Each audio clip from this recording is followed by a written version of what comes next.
والے ہیں جو اللہ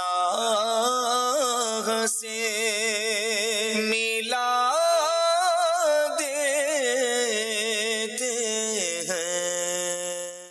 الحمدللہ رب العالمین والصلاة والسلام علی سید المرسلین، اما بعد فاعوذ باللہ من الشیطان الرجیم، بسم اللہ الرحمن الرحیم۔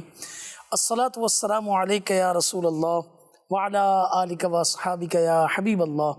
الصلاة والسلام علیک یا نبی اللہ وعلی آلک واصحابک یا نور اللہ۔ اللہ عز و جل کے آخری نبی محمد عربی صلی اللہ تعالیٰ علیہ وسلم نے ارشاد فرمایا، جو شخص مجھ پر ایک مرتبہ درود پاک پڑھتا ہے اللہ تبارک و تعالیٰ اسے ایک قیرات اجر عطا فرماتا ہے، اور قیرات احد پہاڑ جتنا ہے۔ صلو علی الحبیب صلی اللہ تعالیٰ علی محمد صلی اللہ علیہ وسلم۔ محترم ناظرین، آج سلسلہ ہے اللہ والے، اس میں ایک بڑا ہی یونیک ٹاپک لے کر حاضر ہوئے ہیں۔ جی ہاں، اور وہ ہے اللہ والوں کا انداز ادب۔ جی ہاں، کہ کس طرح اللہ والوں نے ادب کیا اور اللہ تبارک و تعالیٰ نے انہیں کیسی برکتیں عطا فرمائیں۔ اگر قرآن مجید فرقان حمید پر آپ ایک نظر ڈالیں، سبحان اللہ، اللہ کی پاکیزہ کتاب ہے، اور فرمائے ولا رطب ولا یابسن، ہر خشک اور تر چیز کا بیان اس کتاب قرآن کے اندر موجود ہے۔ اس میں فرشتوں کا ایک انداز ادب بتایا گیا، ان کا کیا کہ جب اللہ تبارک و تعالیٰ نے انہیں حکم دیا کہ سب کے سب حضرت آدم علیہ السلام کے سامنے سجدے کے اندر گر جاؤ، تو قرآن مجید فرقان حمید نے کیا فرمایا کہ فسجدوا الا ابلیس، کہ سب یہ سجدے کے اندر گر گئے، مگر ابلیس جو ہے، شیطان جو ہے، یہ سجدے کے اندر یہ نہیں گیا۔ اچھا، اب ان اللہ والوں، ان فرشتوں کا ادب، سبحان اللہ، کہ جب یہ پہلے تو سجدہ تعظیمی اس کا اللہ تبارک و تعالیٰ نے حکم دیا، یاد رکھیے امت محمد صلی اللہ تعالیٰ علیہ وسلم میں سجدہ تعظیمی یہ منع ہے، اس کی اجازت جو ہے یہ نہیں ہے۔ اچھا، انہوں نے سجدہ سب سے پہلے وہ تعظیمی سجدہ تھا، اللہ کے حکم پر تھا۔ اب جب وہ سجدہ جتنے بھی برسوں تک وہ رہا، اس کی بھی ایک الگ پوری تفصیل ہے۔ اب جب یہ دوبارہ یہ کھڑے ہوئے اور انہوں نے دیکھا کہ یہ تو سجدے میں چلے گئے تھے مگر شیطان سجدے کے اندر نہیں کیا، اس کے بعد انہوں نے دوسرا سجدہ کیا، وہ سجدہ شکر تھا۔ اللہ تبارک و تعالیٰ کو فرشتوں کی کا یہ انداز اتنا پسند آیا کہ رب تبارک و تعالیٰ نے امت محمد صلی اللہ تعالی وسلم کی نماز میں بھی 2 سجدے یہ رکھ دیے، گویا کہ وہ اس کی یاد تھی۔ تو یہ بتائیے کہ یہ ان کا ادب کا انداز، یہ قرآن مجید فرقان حمید کے اندر اس کا ہمیں اس کی آیتیں ملتی ہیں، اس سے ہمیں درس سیکھنے کو ملتا ہے۔ مزید انشاءاللہ تبارک و تعالیٰ اسلامک اسکالر ہمارے فراز مدنی بھائی تشریف فرمائیں انشاءاللہ عز و جل، آج کے اس موضوع کے بارے میں یہ کیا ارشاد فرمائیں گے، آئیے ان سے سنتے ہیں۔ جی فراز بھائی، آپ کیا فرمائیں گے کہ اللہ ایک تو ہے اللہ والوں کا ادب، ٹھیک ہے نا، مگر اللہ والوں کا انداز ادب، ٹھیک ہے، ہم اللہ والوں کا ادب کرتے ہیں، ان کی تعظیم کرتے ہیں، مگر جن کی ہم تعظیم کر رہے ہیں، جن کے لیے ہم کھڑے ہو رہے ہیں، جن کا ہم نام احترام سے لے رہے ہیں، جن کی سیرت پر ہم عمل کر رہے ہیں، تو ان کا خود کا کیا انداز تھا، اس کے بارے میں آپ کیا ارشاد فرمائیں؟ بسم اللہ الرحمن الرحیم۔ سب سے پہلے تو ادب کا کانسیپٹ سمجھنا بہت ضروری ہے کہ ادب کہتے کس کو ہیں۔ ہم تو لفظ ادب کہتے رہتے ہیں، ادب کرتے بھی رہتے ہیں، لیکن ادب ہوتا کیا ہے؟ اگر اس کی ڈیفینیشن کی طرف غور کیا جائے تو اس کی وسعت کا پتہ چلتا ہے کہ اس کے اندر کتنا واسٹ میننگ ہے۔ سبحان اللہ۔ جو ڈیفینیشن علماء نے بیان کی ہے وہ یہ ہے کہ ادب پہچان کا نام ہے۔ صحیح۔ اور وہ کس چیز کی پہچان ہے؟ جس کے ذریعے سے انسان خطا کی، مسٹیک کی جتنی بھی اقسام ہیں اس سے بچ جاتا ہے، یہ ادب ہے۔ اب جو خطا ہے اس کے اندر بھی بہت مختلف معنی ہیں، بعض خطائیں کفر ہوتی ہیں، بعض خطائیں کبیرہ گناہ ہوتی ہیں، بعض خطائیں صغیرہ گناہ ہوتی ہیں، بعض ناپسندیدہ ہوتی ہیں۔ اب جس طرح کی وہ خطا ہوگی اس کا آگے جو بیریئر ماننا ہے، جو اس خطا سے بچنا ہے، اس کا ادب اتنا ہی زیادہ ضروری ہو جائے گا۔ اب جیسے کفر ہے تو ظاہر ہے کہ وہ چیزیں جو کفر کی طرف لے جانے والی ہیں اس سے بچنا بہت ضروری ہے، تو یہ ادب میں آئے گا کہ بندہ جب اس سے بچے گا تو گویا کہ اس نے ادب کیا۔ یعنی ادب کا معنی بہت وسیع ہے، یوں سمجھ لیں کہ ادب ایک ہیڈ آفس ہے اور پھر اس کی نیچے برانچز ہیں کہ اللہ کا جو ہے وہ ادب کچھ اور اس کے تقاضے ہیں، نبی کریم صلی اللہ علیہ وسلم کے جو بارگاہ کے جو آداب ہیں اس کے کچھ اور تقاضے ہیں، کتاب اللہ کے کچھ آداب کے کچھ اور تقاضے ہیں۔ لیکن ادب کا اگر معنی ہم سمجھ جائیں تو ہمیں پتہ چلتا ہے کہ اس کے اندر گہرائی کتنی ہے۔ ہر وہ چیز کی پہچان جو ہمیں خطا کی ہر قسم سے بچا لے. اللہ اب اگر وہ چھوٹی قسم بھی ہے تو اس سے بھی ہم بچیں گے تو وہ خطا سے جو جب بچیں گے تو ادب ہو جائے گا, اور اگر وہ سب سے اوپر والی قسم ہے اس سے جب ہم بچنا شروع ہو جائیں گے تو یہ بھی ادب ہو جائے گا. تو اتنا جو ہے وہ اس لفظ ادب کے اندر گہرائی رکھی گئی ہے. اور اللہ تبارک و تعالیٰ نے قرآن پاک میں مختلف چیزوں کے آداب کو بیان کیا ہے.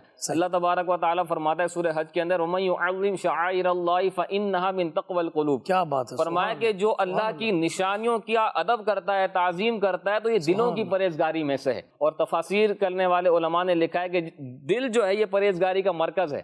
جب دل کے اندر پرہیزگاری آ جاتی ہے تو سارے کے سارے اعضاء جو ہے وہ گناہوں سے بچنا شروع ہو جاتے ہیں, گویا کہ ان کے اندر بھی تقویٰ آ جاتا ہے. اسی طریقے سے سورہ تحریم کے اندر اللہ پاک نے فرمایا اپنے آپ کو بھی اور اپنے گھر والوں کو بھی آگ سے بچاؤ. اس کی تفسیر حضرت علی رضی اللہ تعالیٰ عنہ اس انداز میں کیا کرتے تھے کہ اپنے گھر والوں کو ادب سکھاؤ. کیا بات, ادب سکھانا اتنا ضروری ہے. پھر اب قرآن پاک کی مختلف آیات پر غور کیا جائے, اس طرح آپ نے بھی ایک مثال دی, نبی کریم صلی اللہ علیہ وسلم کی بارگاہ کے آداب کیا ہونے چاہیے, بڑی تفصیل سے اس کو بیان کیا گیا. لا ترفعوا اصواتکم فوق صوت النبی.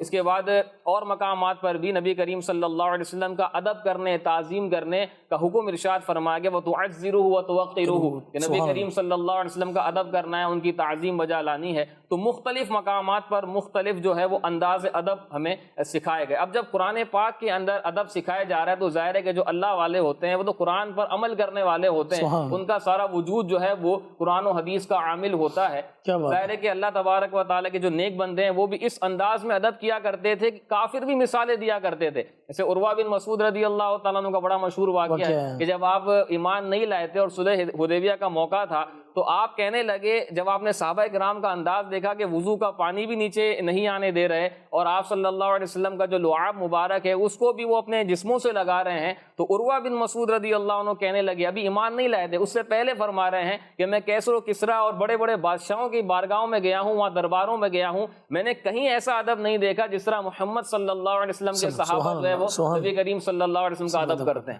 تو یہ صحابہ کرام کا ادب تھا, اور آپس میں بھی ایک دوسرے کا ادب و احترام کیا کرتے تھے. جس طرح کا ان کے درمیان کسی صحابی کا مقام ہوتا اسی اعتبار سے وہ ان کا ادب بھی کیا کرتے تھے. جیسے ایک واقعہ بڑا مشہور ہے, واقعہ بڑا تفصیلی ہے لیکن جو ہمارا مقصد ہے بیان کرنے کا, اس سے ہمیں یہ سبق ملتا ہے کہ چاروں خلفاء جمع تھے, حضرت علی رضی اللہ تعالیٰ عنہ کے یہاں مہمان بن کے گئے ہوئے تھے, تو وہاں گفتگو کی جو ابتدا کرنی تھی حضرت علی رضی اللہ تعالیٰ عنہ نے ابو بکر صدیق رضی اللہ تعالیٰ عنہ سے عرض کی کہ حضور آپ ہم سب میں بڑے ہیں, مرتبے کی بھی اعتبار سے, عمر کے بھی اعتبار سے, لہٰذا آپ گفتگو کی ابتدا کریں. تو یہ ان کا انداز ادب ہوا کرتا تھا. تو اس پر بہت سارے واقعات بھی انشاءاللہ ہم آگے بیان کریں گے. اچھا, اس میں تو جو ہے نا وہ بڑا زبردست معاملہ ہمارے فراز مدنی بھائی نے تو یوں سمجھے کہ بہت بڑی ذہن کی کھڑکی کھول دی کہ ہم تو کیا ایک اس تک تھے.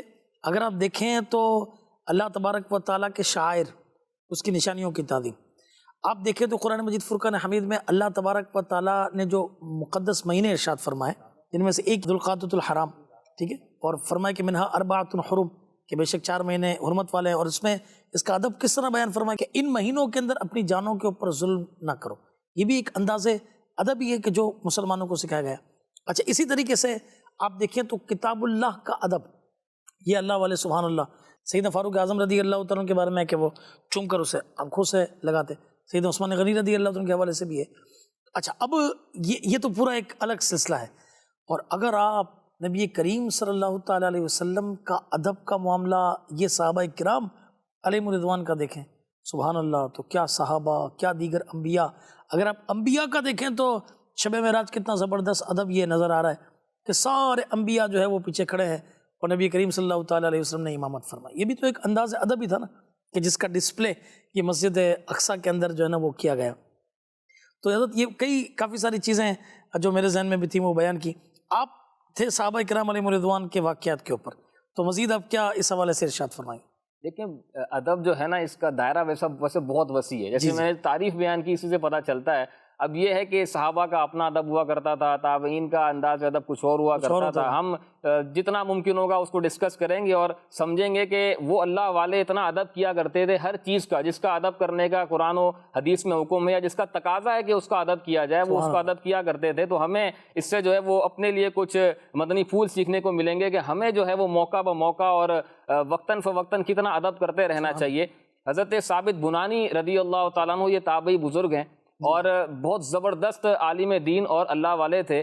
یہ حضرت انس یعنی حضرت انس صحابی رسول ہیں. حضرت انس رضی اللہ تعالیٰ عنہ کی بارگاہ میں آتے رہتے تھے. تو حضرت انس رضی اللہ تعالیٰ عنہ اپنی خادمہ کو حکم ارشاد فرماتے تھے کہ میرے ہاتھ پر خوشبو لگا دو. وجہ کیا تھی؟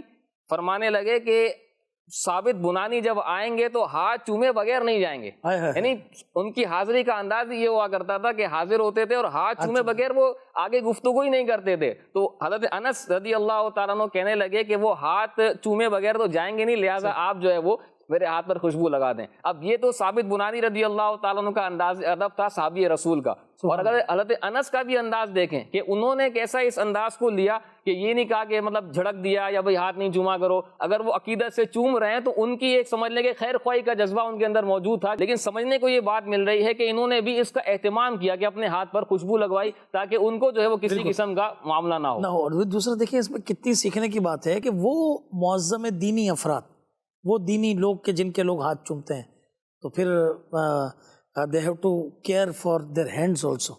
ان کو ان کے ہاتھوں کا بھی خیال رکھنا ہے. یہ بھی یہ دیکھیے یہ کتنی زبردست بات یہ پتہ چلی کہ خوشبو کا اہتمام کرتے تاکہ ہاتھ چومنے والے کو جو ہے نا وہ اس کے اندر وہ محسوس نہ ہو.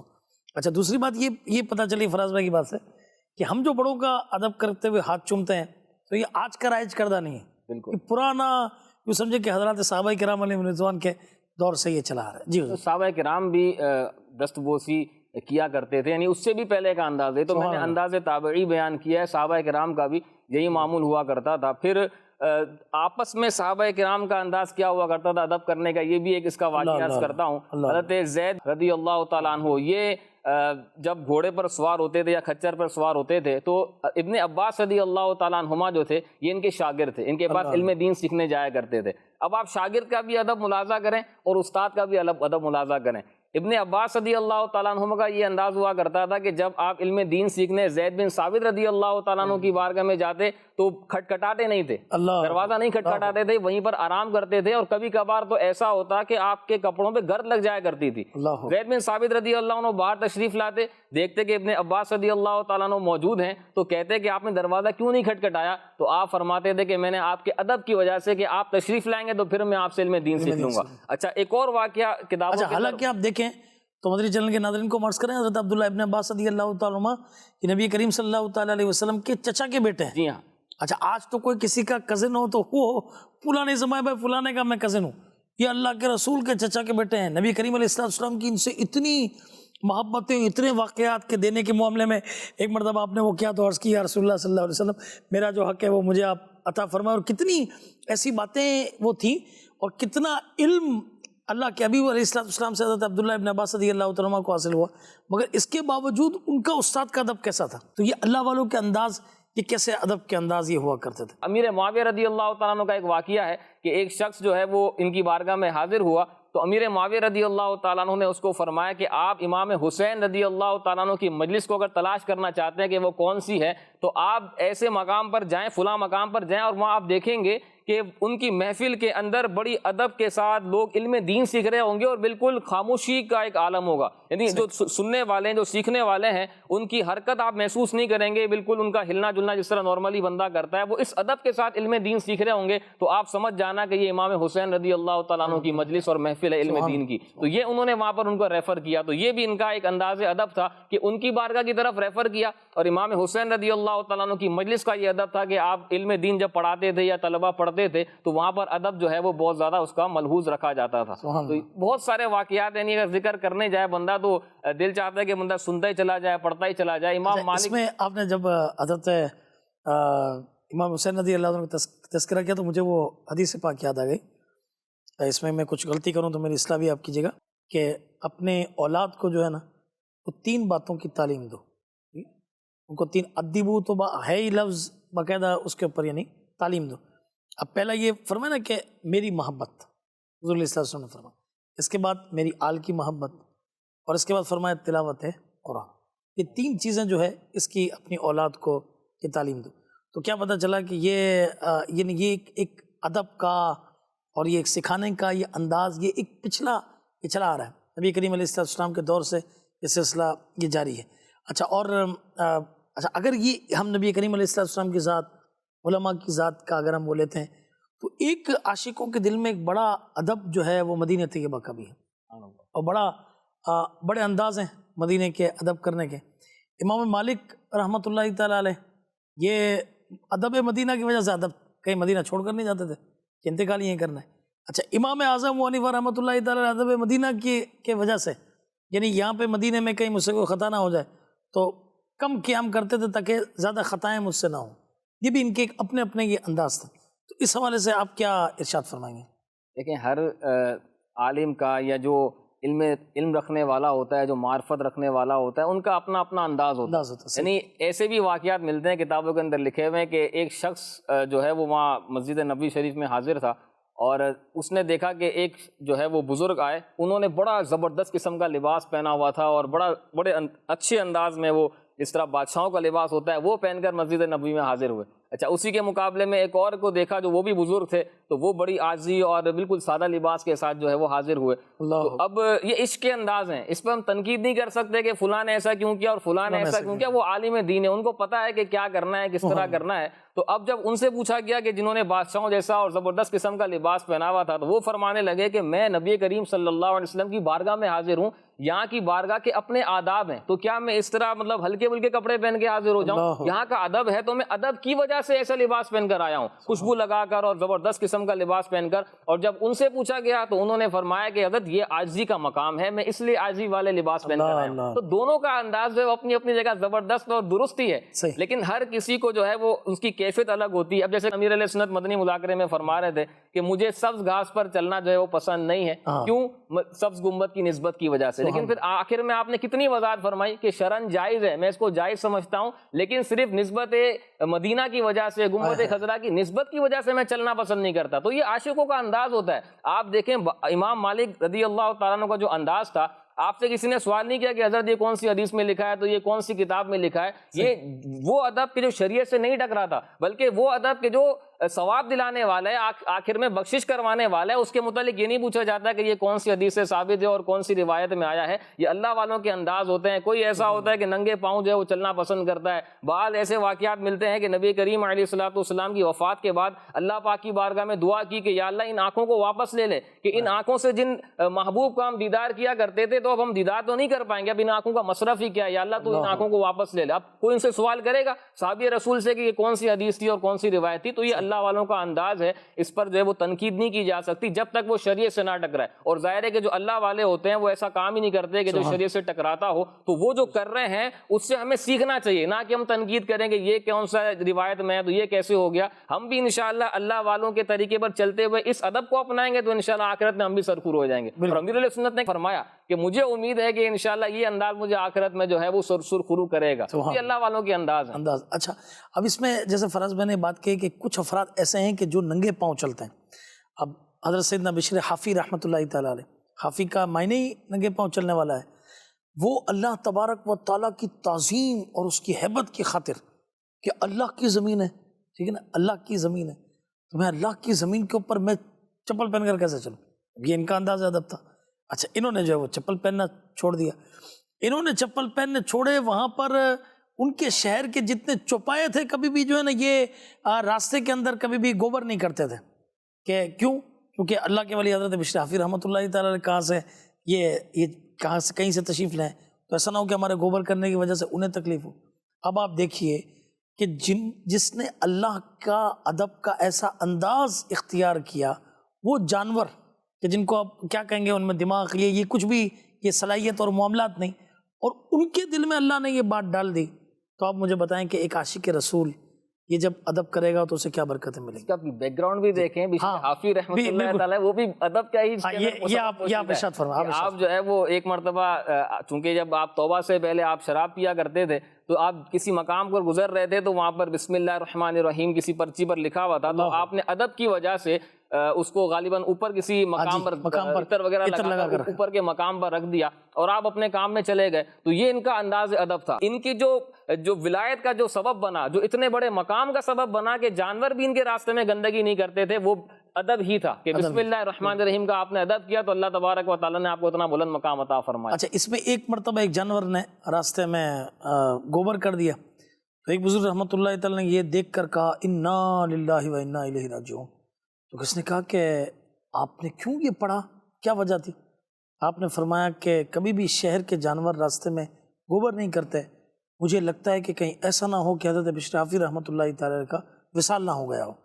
جب خبر کی گئی تو پتہ چلا کہ واقعی حضرت بشر حافی رحمۃ اللہ تعالی جو ہے وہ وصال پا گئے تھے اور یہ سلسلہ تھا۔ تو آپ یہ بتائیں کہ اللہ والوں کا انداز ادب کی برکت سے اللہ تعالیٰ ان کی کس طرح جو ہے نا وہ ان کے درجات کو بلند فرماتا ہے۔ اللہ والوں کے انداز ادب اور اولیاء کی باتیں چل رہی ہیں۔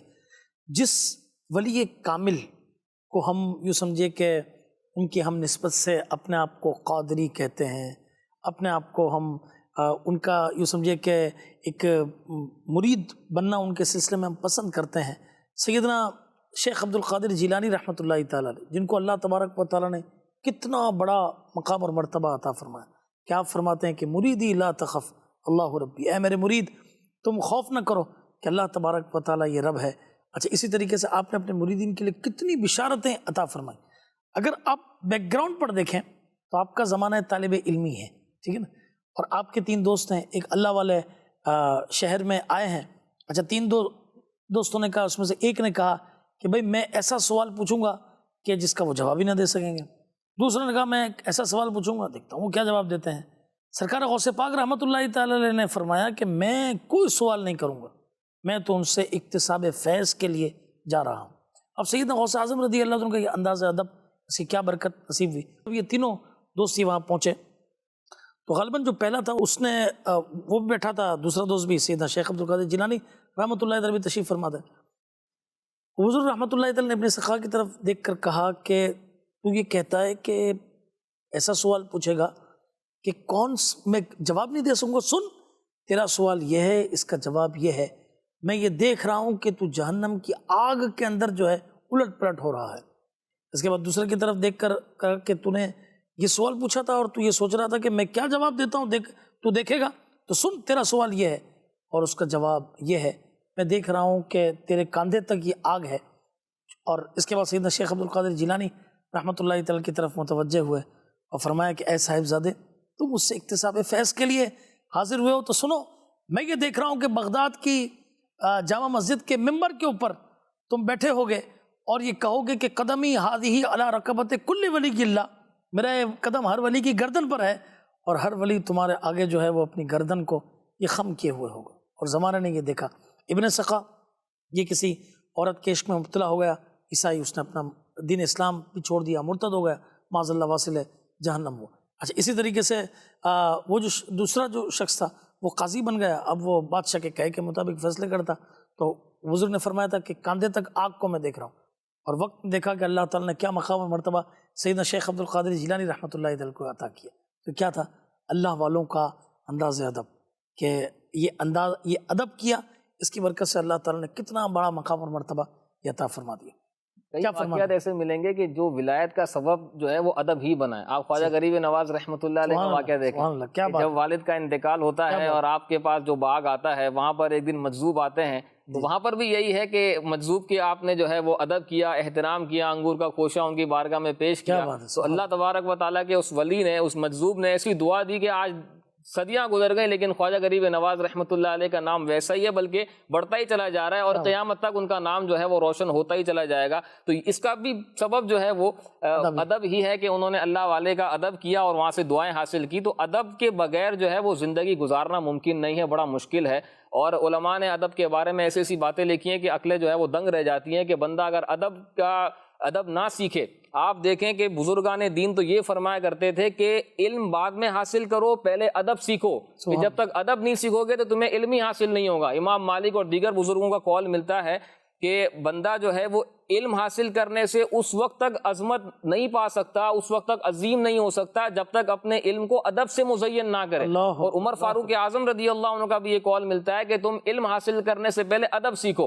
اور آپ دیکھیں کہ کئی ایسے بزرگان دین محدثین ہوا کرتے تھے اور دوسرے محدث کی بارگاہ میں صرف اس لیے جاتے تھے کہ ہم ان سے انداز ادب سیکھیں۔ بہت بڑے محدث ہیں یحییٰ ابن قطان، ان کی بارگاہ میں کئی محدثین صرف اس لیے آتے تھے کہ ہم ان سے انداز ادب سیکھیں۔ اسی طرح امام احمد بن حنبل رحمۃ اللہ تعالی علیہ کی مجلس میں ان کی درس کی جو سلسلہ ہوتا تھا اس میں کبھی کبھی 5000 لوگ ہوتے تھے۔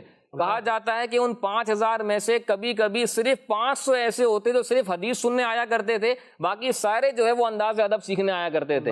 اسی طرح ایک بہت بڑے محدث ہیں عبداللہ بن مبارک رحمۃ اللہ تعالیٰ علیہ، پائے کہ ان کا جو ہے وہ محدث ہیں، بڑا مقام ہے۔ یہ جو ہے وہ ایک مرتبہ سفر کرنے کرا انہوں نے، اور بصرہ کی طرف ان کا سفر تھا، تو کسی نے ان سے کہا کہ حضرت اب آپ بصرہ کیا کرنے جا رہے ہیں؟ وہاں تو کوئی بھی ایسا شخص نہیں ہے جن سے آپ نے علم حدیث سیکھنا ہو، سب سے تو آپ نے روایتیں لے لی ہیں۔ تو آپ فرمانے لگے کہ میں ابن اون کے پاس جا رہا ہوں، اور وہاں جانے کا فقط مقصد یہ ہے کہ میں ان سے ادب سیکھوں۔ یہ سفر کر کے ان کا جانا صرف ادب سیکھنے کے لیے تھا، حالانکہ وہ اپنے وقت کے بڑے محدث تھے، اپنے وقت کے جو بڑے بڑے عالم ہوا کرتے تھے۔ اور نبی کریم صلی اللہ علیہ وسلم نے، جیسے ابھی آپ نے ایک حدیث پاک بیان کی تو مجھے 2-3 روایتیں یاد آ رہی تھی جس میں یہ بیان کیا گیا ہے کہ اپنی اولاد کو ادب سکھاؤ۔ ایک روایت میں آتا ہے کہ انسان کا اپنی اولاد کو ادب سکھانا یہ ایک سا صدقہ کرنے سے بہتر ہے۔ اسی طرح ایک اور روایت میں آتا ہے کہ والد کا اپنی اولاد کو سب سے بڑا تحفہ یہی ہے کہ وہ اپنے بچوں کو ادب سکھائے۔ اتنی تاکید کی گئی ہے ادب سکھانے کے بارے میں۔ اور حسن بصری رحمۃ اللہ علیہ کے بھی مختلف اقوال ملتے ہیں پیر کا ادب کرنے کے حوالے سے، کتابوں کا ادب کرنے کے حوالے سے۔ ایک قول ملتا ہے، آپ فرماتے ہیں کہ جو اپنے پیر کا ادب نہیں کرتا، یعنی یہ میں نے جب قول پڑھا نا تو مجھے تو ایک ڈر سا لگنے لگا۔ فرمایا کہ جو اپنے پیر کا ادب نہیں کرتا یہ اسی طرف لوٹا دیا جاتا ہے جہاں سے یہ چلا تھا، یعنی توبہ کرنے سے پہلے اور نیک راہ پر آنے سے پہلے جہاں سے یہ چلا تھا نا، ادب نہ کرنے کی وجہ سے دوبارہ اسی طرف لوٹا دیا جاتا ہے۔ آپ دیکھیں کتنا ادب کرنا ضروری ہے بزرگوں کا، اور اسی طرح بڑوں کا، بوڑھوں کا، علم کا، کتابوں کا۔ اس پر پوری کتابیں ہیں کہ کس انداز میں ادب کرنا ہے۔ علم دین کے آداب تو اتنے زیادہ ہیں کہ ہم تو شاید ان کے تقاضوں کو پورا بھی نہیں کر سکتے، لیکن جتنا ہو سکے علم دین کی محفل کا ادب کرنا چاہیے، کیونکہ جیسے مدنی مذاکروں میں حاضری ہوتی ہے، اجتماعات میں حاضری ہوتی ہے، اسلامی بھائی ہو، مذہبی حلیے والا ہو یا نہ ہو، یہ سب کے لیے ہے کہ ادب کس طرح کرنا ہے علم دین میں، کہ جو محفل ہوتی ہے، جو مذاکرہ ہوتا ہے، اجتماع ہوتا ہے، اس میں حاضری کا۔ امام احمد بن حنبل رحمت اللہ تعالی علیہ کے بارے میں ملتا ہے کہ بیماری کی وجہ سے آپ ایک مرتبہ ٹیک لگا کر بیٹھے ہوئے تھے، کسی شخص نے کسی بزرگ کا تذکرہ شروع کیا، آپ فوراً سیدھے ہو گئے اور آپ فرمانے لگے کہ یہ ادب کے خلاف ہے کہ اتنے بڑے بزرگ کا تذکرہ چل رہا ہے اور میں ٹیک لگا کر بیٹھوں۔ یہ ان کا انداز ادب ہوا کرتا تھا۔ آپ دیکھیں امام احمد بن حنبل مجتہد ہیں، ان کے جو ہے وہ کتنے سارے جو ہے وہ مقلدین ہیں، کتنے فالوورز ہیں، لیکن ان کا انداز ادب دیکھیں کہ بزرگ کا تذکرہ ہوا تو فرمانے لگے کہ میں ٹیک کیسے لگاؤں۔ تو اب ہم مدنی مذاکرے میں حاضر ہو رہے ہیں یا اجتماعات میں حاضر ہو رہے ہیں تو ہمیں کتنا جو ہے وہ ادب کرنے کی حاجت ہے۔ اور اعلیٰ حضرت رحمت اللہ علیہ کا تو باقاعدہ جزیہ موجود ہے کہ علم دین کی محفل میں جب بندہ آئے تو اس کا ادب کیا ہونا چاہیے، ادھر ادھر نگاہ نہ کرے، بیان کرنے والے کی طرف توجہ رکھے، توجہ کے ساتھ سنیں، ورنہ علم دین کی برکتیں زائل ہو جانے کا اندیشہ ہوتا ہے۔ تو یہ اللہ والوں کا جو ہے وہ علم دین کی محفل میں بھی آنے کا ادب، بزرگوں کا ادب ہوا کرتا تھا۔ اچھا، اگر آپ دیکھیں تو یہ اتنا ٹاپک وسیع ہے کہ فراز بھائی کی باتوں میں مجھے اللہ والوں کا انداز ادب نماز کے حوالے سے کیسا تھا، اچھا اللہ والوں کا انداز ادب مقدس شہروں کے حوالے سے کیسا تھا، بات چلے اور اعلیٰ حضرت کا تذکرہ نہ ہو تو کیسے یہ سمجھے کہ ادب کا معاملہ ہو، اور اعلیٰ حضرت کی بات نہ ہو تو یہ سمجھے کہ بات ادھوری رہ جائے گی۔ مدنی مذاکرے میں بھی امیر علیہ سنت نے کئی بار اعلیٰ حضرت امام علیہ سنت کا تذکرہ کیا، یعنی اعلیٰ حضرت کا تذکرہ کہ مدنی مذاکرے میں ہونا ہی ہونا ہے، ٹھیک ہے نا۔ تو اعلیٰ حضرت امام علیہ سنت کا انداز ادب سبحان اللہ کہ کتنا ادب کر رہے ہیں بغداد معلیٰ کا۔ آپ فرماتے ہیں جب سے مجھے بغداد کی سمت پتہ چلی ہے نا تو میں اس کی طرف بھی پاؤں نہیں پھیلاتا، اس کی طرف بھی پاؤں نہیں پھیلاتا۔ اچھا، اسی طریقے سے اللہ والوں کا انداز ادب، اللہ کا جو کی نعمتیں ہیں اس کے حوالے سے بھی کیسا ہے، تو اللہ والوں کا انداز ادب ہر چیز کے اندر یہ کیسا ہوا کرتا تھا۔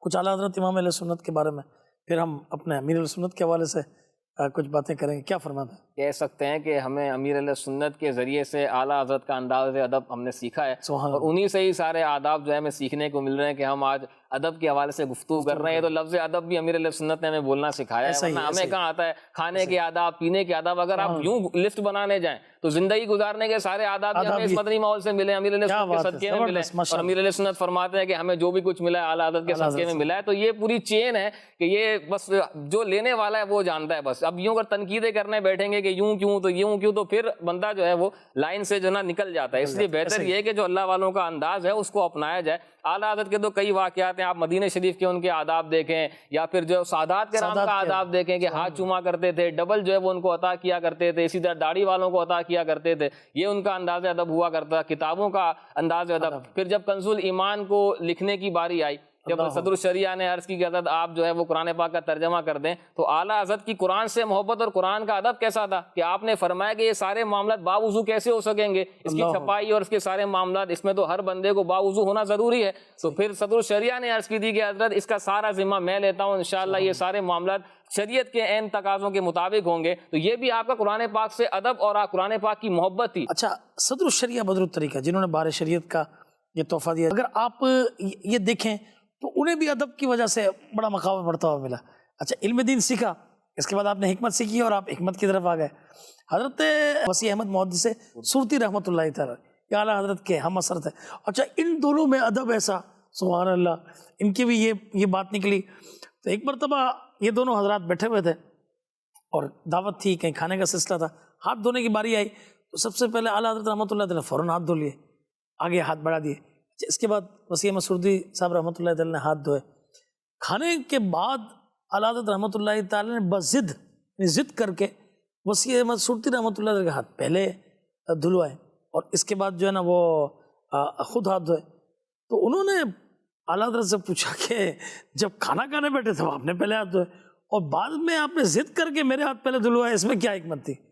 تو فرمایا کہ بڑے جب موجود ہوں تو پہلے چھوٹے ہاتھ دھو لیں تاکہ بڑا ہاتھ جب دھو لے تو اس کو کسی کا انتظار نہ کرنا پڑے، اس کے فوراً بعد کھانا شروع ہو جائے، اور کھانا کھانے کے بعد پہلے بڑے کو ہاتھ دھلوائے جائیں تاکہ وہ اپنے دوسرے کاموں میں لگ جائے، چھوٹے تو ہاتھ دھوتے رہیں گے پیچھے۔ اب یہ بتائیے اعلیٰ حضرت رحمۃ اللہ تعالی کا کیسا انداز ادب تھا۔ چنانچہ آپ نے جو ہے نا وہ ایک رخا اعلیٰ حضرت کے نام لکھا کہ آپ کے پاس ایک صاحبزادے آ رہے ہیں نوجوان آ رہے ہیں، بڑے اچھے علم حاصل کرتے تھے، اب حکمت کی طرف چلے گئے، ان کو تھوڑا آسان انداز سے سمجھائیں، کچھ انفرادی کوشش کریں۔ چنانچہ یہ پہنچے، انہوں نے بڑا اعلیٰ حضرت کا ادب کیا۔ صدر الشریعہ مولانا امجد علی اعظمی رحمۃ اللہ تعالی علیہ نے اعلیٰ حضرت رحمۃ اللہ تعالی کو یہ انداز بھا گیا، اور اعلیٰ حضرت نے پوچھا کہ برخوردار کیا کرتے ہیں؟ تو عرض کی کہ حکمت کرتا ہوں۔ تو کہا کہ آپ نے پڑھا ہوا بھی ہے یعنی علم دین بھی حاصل کیا؟ تو کہا جی ہاں یہ بھی کیا ہے۔ پھر آپ نے فرمایا کہ العلم العلمان ہے، کہ علم جو ہے وہ دو طرح کے ہیں، علم الادیان و علم الابدان، کہ ادیان کا علم اور بدن یعنی جسم کا علم، یعنی حکمت، ڈاکٹری، آپ اس کو اس میں سمجھ لیں۔ پھر کہا کہ ان دونوں میں فرق ہے، فرق یہ ہے کہ دین کے علم میں آدمی صبح صبح کتابیں دیکھتا ہے، اور یہ جو بدن کا علم ہے نا، اس میں آدمی کو صبح صبح لوگوں کا قارورہ یعنی پیشاب دیکھنا پڑتا ہے۔ پہلے کے دور میں جس طرح آج کل تو یہ جدید یہ ریسرچ ہے کہ یعنی اس طرح جو ہے یورین ٹیسٹ اور یہ کیے جاتے ہیں، پہلے کے دور میں یہ تھا کہ یہ لوگ ہیں نا وہ حکیم کے مطب کے باہر بوتلیں رکھ جاتے تھے، اور وہ حکیم دیکھ کر یہ کہ اچھا اس کو یہ مرض ہے، یہ مرض ہے، اس طرح۔ اعلیٰ حضرت رحمۃ اللہ نے کیسی باریک بات سمجھائی کہ دین کے علم میں یہ ہوتا ہے کہ آدمی صبح صبح کتابیں دیکھتا ہے، اور یہ جو دوسرا علم ہے اس میں آدمی صبح صبح یہ چیز دیکھتا ہے۔ وہ بات ایسی کلک کی صدر الشریعہ کے مائنڈ کے اوپر کہ آپ پھر اعلیٰ حضرت کی ہو کر رہ گئے، اور آپ نے جو ہے وہ اپنا سارا وقت یہاں پر یہ گزارا۔ کئی باتیں آج ماشاءاللہ یہ ہوئیں، مزید کیا آپ فرمائیں گے اس حوالے سے؟ صدر الشریعہ بدر الطریقہ رحمۃ اللہ علیہ کا تو ظاہر اتنا عظیم احسان ہے اس امت کے اوپر، اور ان کے کئی واقعات ہیں ادب کے۔ مجھے ایک واقعہ یاد آ رہا تھا کہ انہوں نے جو بہار شریعت لکھی، تو جو چھٹا حصہ ہے کتاب الحج، صحیح، وہاں پر ایک مقام پر آپ نے اعلیٰ حضرت امام اہل سنت کا لکھا ہوا رسالہ انوار البشارہ، یہ پورا کا پورا ویسے کاپی پیسٹ کیا، اس نے بالکل بھی اضافہ نہ کیا، اور غالباً اس طرح کے الفاظ بھی ہیں کہ میں نے ادب کی وجہ سے اور بزرگوں کے الفاظ میں چونکہ برکت ہوتی ہے، لہذا میں نے سارا کا سارا جو رسالہ تھا وہ اسی طرح جو میں نے کاپی کر دیا ہے یہاں پر، اور میں کسی قسم کا اس میں اضافہ نہیں کیا۔ یہ آپ کا ادب ہے، اور آپ دیکھیں کہ آستانہ مرشد سے آپ کو کتنی محبت تھی۔ ایک مرتبہ مفتی اعظم ہند مصطفیٰ رضا خان رحمۃ اللہ علیہ سے کسی نے صدر الشریعہ کے بارے میں کوئی بات کی، تو آپ کی آنکھوں میں آنسو آ گئے، اور آپ فرمانے لگے کہ ان کا جو ہے وہ اتنا وسیع ایک حلقہ احباب ہے، یہ اتنے فنون میں ماہر ہیں، یہ چاہتے تو اپنا مدرسہ بنا لیتے، یہ چاہتے تو اپنا کوئی الگ سے نام بنا لیتے، نام تو تھا، لیکن ایک ہوتا ہے نا کہ ایک سیپریٹ نظام کر لینا ہے، جیسے آج کے دور میں تھوڑا سا بندہ علم سیکھ جائے یا تھوڑا سا نام ہو جائے تو چلو بھائی اب اپنی دکان کھول لیتے ہیں۔ آپ صدر بہت باریک رکھ پہ آپ نے جب میں نے پڑھا نا تو مجھے اس طرح کی باتیں یاد آنے لگیں۔ تو صدر الشریعہ کا انداز دیکھیں، وہ مفتی اعظم رونے لگے اور فرمانے لگے کہ انہوں نے اعلیٰ حضرت کے ادب کی وجہ سے یہ آستانہ مرشد چھوڑا ہی نہیں ہے، بریلی کو اپنا گھر بنا لیا، الگ سے اپنا گھر بھی نہیں بنایا ہے، اور فرمانے لگے کہ یہ چاہتے تو اپنے الگ سے نظام کر لیتے، اپنا الگ سے مدرسہ بنا لیتے، لیکن صرف اعلیٰ حضرت کی نسبت کی وجہ سے انہوں نے ایسا نہیں کیا۔ یعنی آستانہ مرشد کا اتنا ادب کہ میں اپنا کیوں جو ہے وہ سیپریٹ نظام کروں، جب مرشد کے آستانے سے مل رہا ہے تو اسی سے برکتیں حاصل کرتا ہے کہ انسان جس کے اوپر جس کا احسان ہوتا ہے، یعنی محسن جو ہوتا ہے اس کے احسان کی قدر کرنی چاہیے۔ یعنی ایسا نہ ہو کہ اس نے آپ کو سکھایا، اس نے آپ کو بڑا کیا، سب کچھ اس کے فیضان سے آپ کو ملا، اور آج اسی کے مقابلے میں آپ کھڑے ہو جائیں اور کہیں کہ بھائی مجھے جو ہے بہت کچھ آتا ہے، تو یہ بھی ادب کے خلاف ہے۔ انسان کو چاہیے کہ جس کے ذریعے سے اس کو اتنا کچھ ملا ہے تو اس کو اس سے پیٹھ نہیں پھیرنی چاہیے۔ ورنہ آپ سوچیں کہ جس نے، یعنی آپ والدین کو ہی لے لیں، میں صرف سمجھانے کی مثال ہے کہ والدین کو لے لیں، والدین جو ہے وہ بچے کو بڑا کرتے ہیں، اپنی اولاد کو بڑا کرتے ہیں، اور پھر وہی بچہ جو ہے وہ پیٹھ پھیر کے چلا جائے تو والدین کو کتنا دکھ ہوتا ہے۔ تو مرشد تو یہ تو روحانی باپ ہے۔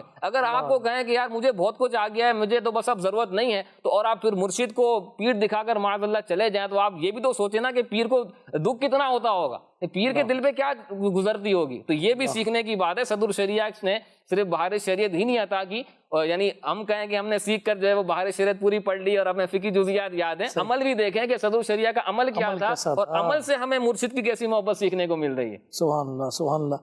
تو محترم ناظرین، بہت ساری باتیں آج اللہ والوں کے انداز ادب کے حوالے سے ہوئی۔ امیر علیہ سنت کو آپ دیکھیے، ماشاءاللہ اعلیٰ حضرت کی باتیں چل رہی ہیں، تو عرص اعلیٰ حضرت میں حاضری کی سعادت ملتی ہے، قریب میں دارالعلوم امجدیہ میں حاضری ہوتی ہے۔ تو میمن مسجد بولٹن مارکیٹ کراچی کی بہت بڑی مسجد ہے، تو انہوں نے جو ہے نا یہ بتایا کہ امیر علیہ سنت کو ہم نے دیکھا کہ جب تک وہ عرص اعلیٰ حضرت میں تشریف لاتے تھے تو ننگے پیر، یعنی مدرسے سے باہر ہی آپ یعنی ادب کی وجہ سے کہ بھئی یہ علماء یہاں پہ تشریف فرما ہیں اور یہ ان کے لیے میں یہاں پر ننگے پیر آ گیا۔ اچھا، اسی طریقے سے آپ دیکھیں کہ علماء کا ہمیشہ ادب، کہ ان کے یوں سمجھے کہ ان کا ادب کرنا، ان کے ہاتھ چومنا، سادات کا ادب و احترام کرنا، ان کے امیر السنت ان کے ہاتھ یہ چومتے ہیں۔ اچھا، اسی طریقے سے مولانا اکرام مصطفیٰ صاحب نے کہا کہ ایک تو ہم یہ دیکھتے تھے کہ وہ ننگے پیر تشریف لا رہے ہیں، اچھا آ کے فوراً علماء کے ہاتھ چومیں اور قدموں میں بیٹھے۔ اچھا، اس کے بعد کہا کہ جب کھانا وہ ہوتا تو اس وقت موجودہ وہاں وہ دور و حدیث ہے، تو کہا کہ وہاں اس کمرے میں امیر سنت ہوتے تھے، تو ہمارے پاس جو ہے نا وہ تھالا جب دوسرے دیگر تھال آئیں تو اس میں بعدوں کا چیزیں ہوں، چاول اور لوگ چھوڑ کر چلے جائیں، ایک تھال ہمارے پاس بالکل صاف ستھرا اور دھلا ہوا آتا تھا، تو ہم سمجھ جاتے تھے کہ یہ تھال جو ہے نا یہ امیر سنت وہاں پر بیٹھ کر آپ نے کھایا ہوگا، اور بالکل مکمل کھانے کا یہ ادب و احترام۔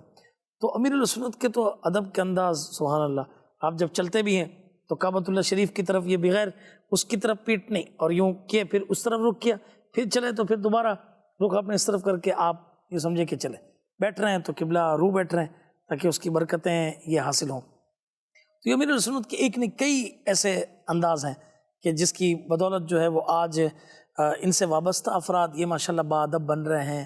بچوں کو آپ دیکھیں ماشاءاللہ مدرسوں کے اندر کتنا ادب نصیب ہو رہا ہے، جامعہ کے اندر آپ دیکھیں کتنا ادب کرنے والے ہیں۔ اچھا، یہ تو صرف اسلامی بھائیوں کی میں نے آپ کو بات کی، اسلامی بہنوں میں آپ دیکھیں، عورتوں میں، خواتین میں آپ دیکھیں تو وہ پورا الگ ماشاءاللہ یہ سمجھے کہ نظام ہے۔ تو یہ اللہ والوں کے انداز ادب کے حوالے سے کافی ساری باتیں ہم نے آج سیکھیں، اور یہ پتہ چلا کہ ادب جو ہے وہ کوئی کچھ یہ سمجھے کہ کم چیزیں نہیں، بلکہ بہت ساری چیزوں کے اندر ادب کا یہ کانسیپٹ یہ آتا ہے۔